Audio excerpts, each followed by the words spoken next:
भरपूर त्यांनी प्रवास केलेला आहे आणि राजकीय लोकांशी त्याचा फार जवळचा संबंध आहे. इथून गेल्यानंतर ते परत सारख्या त्यांनी नाव काढलं की याच्याकडे जाणार आहे. परंतु त्या ठिकाणी जात असताना पालिकेकडे पण थोडं लक्ष द्या, कारण तिथे जाऊन परत आम्ही पालिकेच्या लोकांनाच याला असं करता तसं काय करू नका. स्वभावात आहे ते, आम्ही तुमच्याबरोबर भरपूर काम केलेलं आहे. तरच सांगत थांबला तू तरच सांगते हे असं तुझा स्वभाव आहे. घराला घर आणि तिथे उत्तर द्यायची चांगली हे आहे. हे करत असताना त्यांनी सुट्टी पाहिली नाही किंवा काय पाहिजे नाही, कायम तो पालिकेसाठी काम करत राहिला असेल किंवा आपल्यासाठी काम करत राहिला असेल तर मुलांना आणि त्यांच्या पत्नीला त्यांनी मला वाटतं फार कमी वेळ दिलेला आहे. तर तू शनिवार रविवार असेल किंवा सुट्ट्याकडून मला जास्त करून फिरलेलं पुढे मला दिसलं नाही. काय काम काम आणि कामच काम गावात काम केलं असेल किंवा काय असेल तर आता उरलेला वेळ असेल तुझा आयुष्य तुला चांगलं निरोगी आयुष्य लागलेलं आहे. मुलांचे आता सगळं स्थिरतावर झालेलं आहे. तर आपल्या त्यांनी तुला इथपर्यंत येण्यासाठी आपल्या अर्धांगिनीने तुला तिथे काम करण्यासाठी ती प्रेरणा दिली. तर तिच्यासाठी सुद्धा काहीतरी उरलेला वेळ तू घालव आणि असं कुठेतरी बाहेर जाऊन 10-15 दिवस सगळं दिवस सगळं वाटतं.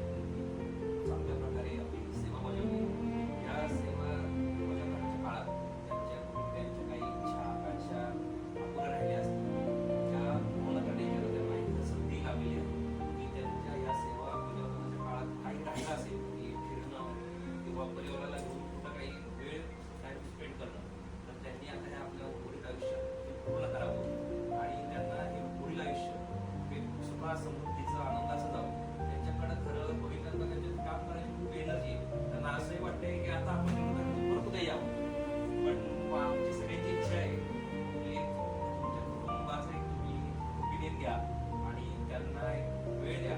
त्यांना ती इच्छा आकाश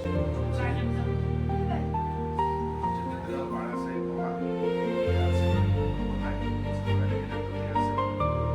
वाटतच नाही होत आहे, कारण सकाळपासून ते कामावरतीच आहे. त्यांना विनंती आहे की थांबा थांबा, त्यांची सेवा अजूनही ते पुढे चालवत आहे.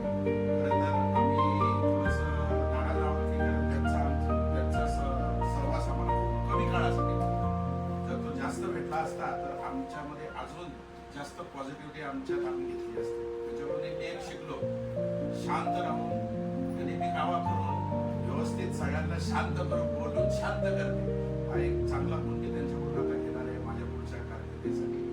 आता त्यांचं आयुष्य अजूनही चांगलं आरोग्यदायी जावं आणि आता घरच्यांनाही ते वेळ तसा भरपूर देत आहे, अजून जास्त वेळ द्यावा. दोघांनीच आता मुलांची लग्न झालेली आहे, सगळं व्यवस्थित आहे आणि तसं काय त्यांना बाकी काही ताण तर दिसत पण नाही त्यांच्या चेहऱ्यावरती. सकाळीच मी त्यांना म्हटलं होतं की आज काय फेशियल करून आले का? नाही म्हणजे आज बायकोनी चांगल्या दूध चपाती चांगली चुरून दिलेली आहे, त्यामुळे हा तेच दिसतोय माझ्या चेहऱ्यावरती. तर ठीक आहे, तर त्यांचं पुढील आयुष्य व्यवस्थित जाईल याची आपल्या सर्वांतर्फे त्यांना शुभेच्छा.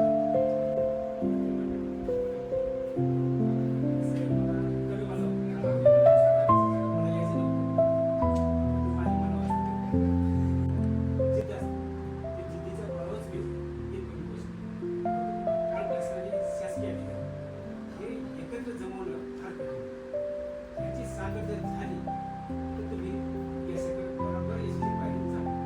तोपर्यंत तुम्ही किती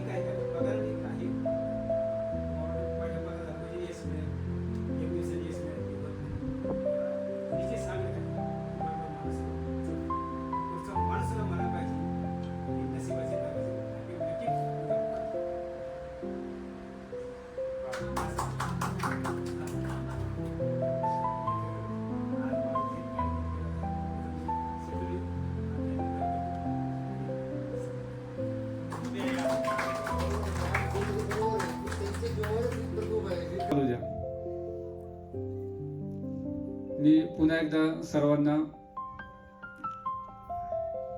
आनंदमयी जीवन, सुखदायी आरोग्य, आपले जीवन भरभराटीचे जावो ही ईश्वर चरणी प्रार्थना व्यक्त करतो आणि थांबतो. धन्यवाद. धन्यवाद सन्माननीय प्रमोद जगताप साहेब, मुख्य कामगार कल्याण अधिकारी, ज्यांच्या मार्गदर्शनाखाली हा कार्यक्रम होतो. आणि त्यांनी जाता जाता 2 सल्ले दिले. तब्येतीकडे काळजी घ्या आणि घराकडे लक्ष देऊ नका. हे 2 सल्ले आपण लक्षात ठेवावे.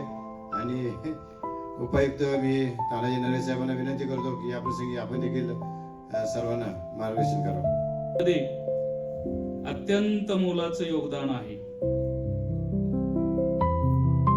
इथं उल्लेख केल्याप्रमाणे आणि प्रत्येक कार्यक्रमामध्ये उल्लेख केला जातो की आता उद्यापासून आम्ही काय करायचं आणि घरच्यांना त्रास होईल. वारंवार हाच म्हणजे मला वाटतं माझा 2रा-3रा कार्यक्रम आहे, त्याच्यामध्ये आपण ह्याच बाबीची चर्चा करतो. खरं तर आपण असं समजू नये की घरच्यांना माझा त्रास होईल. खरं तर घरच्यांची तरी अशी भावना आहे का? पण आपण बोलायचं म्हणून भावनेच्या भरात बोलून जातो. खरं तर आपण सगळ्यांनी एक कुटुंब, आपण एकमेकाचे सहकारी म्हणून आतापर्यंत जे काही आपल्याला, कारण कसं असतं की कर्मचारी म्हटलं की तो यंत्राप्रमाणे, रोबोटिक प्रमाणे दररोज त्याची जी आहे ती जीवनचर्या असते किंवा दैनंदिन शैली असते. म्हणजे सकाळी उठायचं, मला इतक्या वाजता जायचं आहे, त्याच्यामध्ये आता आपलं बायोमेट्रिक आलेलं आहे, थंब द्यायचं आहे, कामावर उपस्थित राहायचं आहे, डबा घेऊन जायचं आहे, मला माझं काम करायचं आहे. म्हणजे यांत्रिक पद्धतीनं काम करतो. आणि हे काम करत असताना आपण स्वतःच्या इथं उल्लेख केला की आपण स्वतःच्या आरोग्याकडे काळजी देतोय, म्हणजे लक्ष देतोय का? नाही देत. आपण जर बघितलं, आताची जीवनशैली बघितली, आताचं राहणीमान जर बघितलं, तर इथं बसलेल्याच काय जे कर्मचारी जे कार्यरत आहेत किंवा एखादा सामान्य व्यक्ती जरी असला, त्याला जर आपण मेडिकल चेकअप केलं ना, त्याला 100% बीपी असणार, त्याला 100% शुगर असणार. म्हणजे आता लाईफस्टाईलच अशी झालेली आहे. त्यात आपल्याला आपल्या कामाच्या व्यापामुळे आपल्या स्वतःच्या तब्येतीकडे लक्ष देता येत नाही. तर सर्वात महत्वाची गोष्ट म्हणजे आपण आपल्या तब्येतीकडे लक्ष द्यावं, आपलं आरोग्य सांभाळावं. कारण आरोग्य अत्यंत मौल्यवान आहे. एकदा जर आपण आजारी पडलो, आपलं जर आरोग्य खालावलं, तर परत ते रिकवर सहजासहजी होत नाही. दुसरी गोष्ट, आपण आपल्या कुटुंबामध्ये वेळ घालवावा. कुटुंबामध्ये ज्या काही गोष्टी आपण करू शकलेलो नाही त्या आपण गोष्टी कराव्यात. आपण कुटुंबासमेत पर्यटनाला जावं. कुटुंबासमेत आपले जे काही घरातील आपले जी मुलं असतील त्यांच्याकडे आपण लक्ष दिलं नसेल, त्यांना आपण आपल्या आयुष्यामध्ये, त्यांच्या भावी याच्यामध्ये आपण स्थैर्य दिलं नसेल, तर ते स्थैर्य द्यावं. आणि आपण आपलं उर्वरित जे आयुष्य आहे ते अत्यंत आनंदाने, आरोग्यदायी आपण व्यतीत करावं. आता इथे पिंपरी चिंचवड शहर स्वच्छ सुंदर आहे, ते असंच राहावं. आणि तुम्ही सर्वांनी आपल्या आयुष्यात जे जे राहिलेलं आहे ते पुढच्या एवढ्या जे राहिलेलं आयुष्य, ते आता जे तुम्हाला पेन्शन हे ते मिळणार आहे, त्यामध्ये तुम्ही तुमच्या मनासारखं आनंदी जीवन जगा आणि कुटुंबासोबत वेळ घालवा. आता म्हणजे कुटुंबाला वाटाय नको की हे रिटायर झालेत, पण ते तुम्हाला रिटायरमेंट तुम्ही आयुष्यपर्यंत आपण जेवढं काम करतो तेवढं आपण कधीच आयुष्यात रिटायरमेंट होऊ शकत नाही. आपण काम हे करतच राहतो. आता तुम्ही पालिकेत काम करताय, आता घरात सगळ्या कुटुंबासोबत तुमचे नातवंड येते, तुम्ही आनंदाने घालवा, त्यांच्यासोबत मस्तपैकी ट्रिपला जावा आणि परत एकदा तुम्हाला सर्वांना निरामय आयुष्य लाभो, तुमच्या सर्व इच्छा आकांक्षा पूर्ण हो, याबद्दल मी परत एकदा तुम्हाला सर्वांना शुभेच्छा देते. आणि धन्यवाद.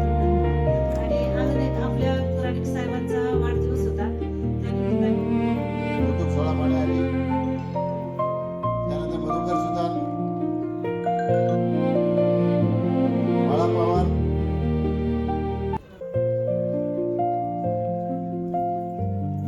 बाळा पवार, त्यानंतर पांडुरंग डामसे, त्यानंतर संभाजी गोरखे, मृणालिनी रणपिसे आणि मल्हारी अवतारे.